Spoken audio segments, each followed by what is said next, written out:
Hey everybody, it's Jason Blaha here, and now that my two obligatory informative videos are done for the day, it's time to talk about current events in the online fitness community. And it appears that a couple days ago, the FDA rated enhanced athletes. Let me put on my +5 out of weaponsmithing. Work on skilling up my crafting a little bit, and let's talk about this. All right. What I thought was interesting in the report is that he said they found almost DNP. And I guess it's Tony over at Enhanced Athlete had said, well, that's because our people know we don't sell DNP. I was a little harsh on Enhanced Athlete last time. I really was, and that's because I really dislike DNP. I really dislike the fact that anybody's selling DNP. I think it's dangerous. I think it's reckless. And I don't like the idea that someone's selling DNP to teenagers. All right, that bothers me a lot. That really, really bothers me. But by that same token, I don't like that these supplement companies sell garbage and fart powders and worthless pills and placebos and pre-workouts to teens and stuff either. So, I digress.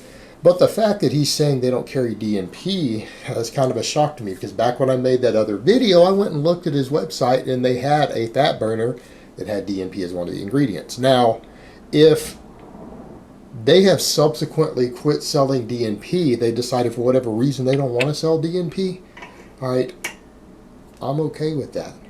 Because a lot of the products they sell, when I really look at it ethically, I don't have a real big problem with it. They're kind of a gray area legally. A lot of research chemicals are legal to sell. They're not legal to sell for the purpose of human consumption.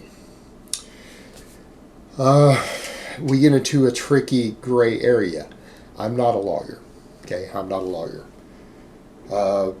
But when it comes to a lot of this stuff, I am a libertarian, and that's kind of the point I get to.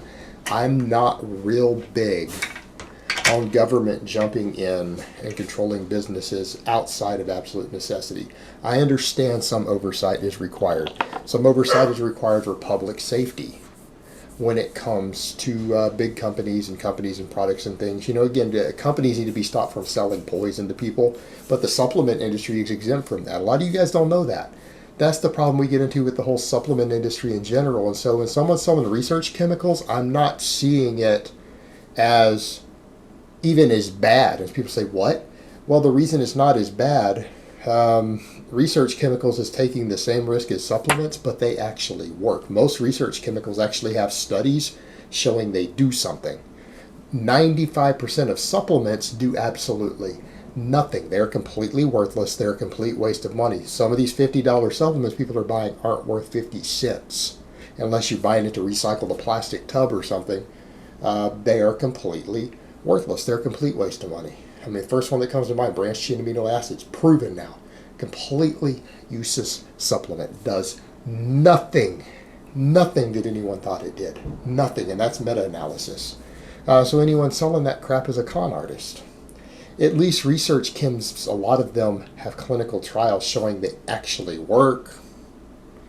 And people say, well, what about health risk? Well, they're getting better and better. A lot of these substances, the health risks are coming lower. I've been trying to stay up to speed with the research. They're not risk-free. They're not side effect free, but at least there are studies. We don't have studies on those supplements, and that's what people need to grasp. No one is interested in funding long-term unbiased supplement studies, and anytime it happens, they turn out to be crap. And the supplement industry itself is exempt from laws that stop them from selling dangerous, poisonous stuff. The only time they are not legally allowed to sell you poison is when the FDA lists it as a poison. And the FDA says, hey, you can't put arsenic in this. You can't put this carcinogen in your product. You have 30 days to get it off the shelf. It doesn't matter that they sold it to you before that. You guys kind of see the problem. The supplement industry got laws passed to make them exempt from this stuff. They don't have oversight. They don't have to have human studies. At least a lot of these research substances that are out there, there are human clinical trials on them. We at least have some idea what to expect. We know what the health risks are to some extent. We know what they do. We know if they build muscle. We know if they burn fat. We know what they do to your cholesterol, if they do anything. All right, we've got data on this stuff, and people can realistically assess the health risks. Supplements aren't required to have studies. These research chemicals are all made by pharmaceutical companies. They're just in a gray legal area. So I'm not really going to rag on the guy for that. In fact, I'm going to go out on a limb and say some of the things the guy is selling think have promise.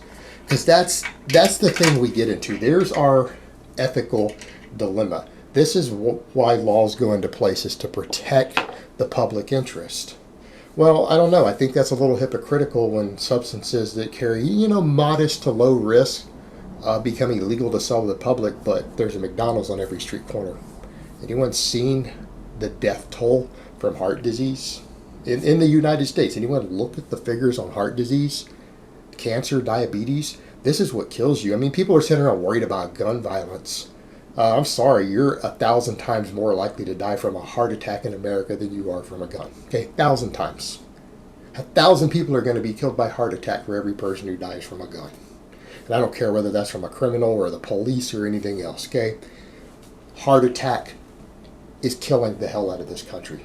Obesity, diabetes, yet all this crap is sold on the street corners. You guys see the problem here? Stuff sold right there, legally to your children. There's a bit of hypocrisy going there. And I think what's interesting is that a lot of these substances, people need to understand, a lot of these SARMs are being developed by medical doctors because anabolics and testosterone have side effects. They risk your health. These are things that are being developed because researchers are saying, hey, we wonder if we can get the same medical benefits without hurting people. Can we do this without messing up their cholesterol? Can we do this without enlarging their prostate? Can we do this without damaging their livers? Let's see if we can make better substances to do these things safer so that we can increase bone density, we can increase muscle mass, we can stop muscle wasting. We can treat people with age, with burns, with cancers and everything else who have muscle wasting diseases. People who are in the burn ward losing muscle every single day, can we get their muscle back while they're immobile? It's stuff like that. That is the point. Can we do it without harming them any further? And that's where a lot of these substances are going. And that's kind of the point, guys. We're getting really, really close to developing SARMs that produce the same effects these prescription performance-enhancing drugs do without health risks. All right? We're getting close to that. I don't think we're quite there yet. There's some stuff that's looking very promising. Stuff like RAD 140. Tell you guys right now, they are getting close. That one, with their findings so far, only a handful of guys are showing any risks on their blood work. A lot of guys are taking it with clean blood work. It seems to vary from the person. The clinical trials so far are reporting 0 side effects. Seems to put muscle on people about 70% of the rate testosterone does, with no side effects in the clinical trials right now. That's promising, and even if it's not perfect, they just got a step closer. What's going to come next? I mean, what are we going to see in the next 10 years? I mean, when scientists get to a point to where they produce anabolic substances that do not harm your health in any ways, that are less risky than creatine or taking a multivitamin, at what point do our ethics change? At what point do we say, well, who cares if someone takes that? It's not going to hurt anybody. Our whole mindset has to change when that happens, because right now guys are like, well, I take creatine because it might help me. So you're spending money to put a chemical made in a lab, and creatine monohydrate does not occur in nature, by the way. Creatine does, but not creatine monohydrate. You're taking a man-made synthetic substance hoping to gain a little more muscle and strength from it, right? But that's okay because it's considered low risk. Very, very low risk. So the risk of side effects from creatine are very, very low. People do get some. Occasionally there's a health problem, but it's a really, really good gamble. It's very low risk. Not 0, but low. What happens when a SARM comes out that produces the same level of risk creatine does? What do we do ethically at that point? Do we still have a problem with it? I don't think that we're going to anymore. So that's the interesting thing with someone who's jumping into these research chemicals. I don't have a problem with the same thing. I mean, for older guys like me, when you're seeing oral HGH serocogs, I'm going to say that word wrong, like MK677, that stuff starts to look pretty attractive, particularly as you get a little older and your growth hormone levels are going down. Some of these substances that are affordable, they start looking real attractive as an alternative. And people don't think tons of old guys are getting HGH injections. There are at least 5 pharmacies I know of close to where I live that prescribe HGH for longevity. Medical doctors prescribing it. They charge an arm and a leg. They charge an arm and a leg, $500+ a month. When you're seeing research chemicals that are producing similar blood work without any serious health risk, minor health risks, some health risks, that stuff starts to look pretty attractive. So that's kind of the situation we're getting into is, are some of these substances going to improve health with age? Not just dangerous, are they improving health?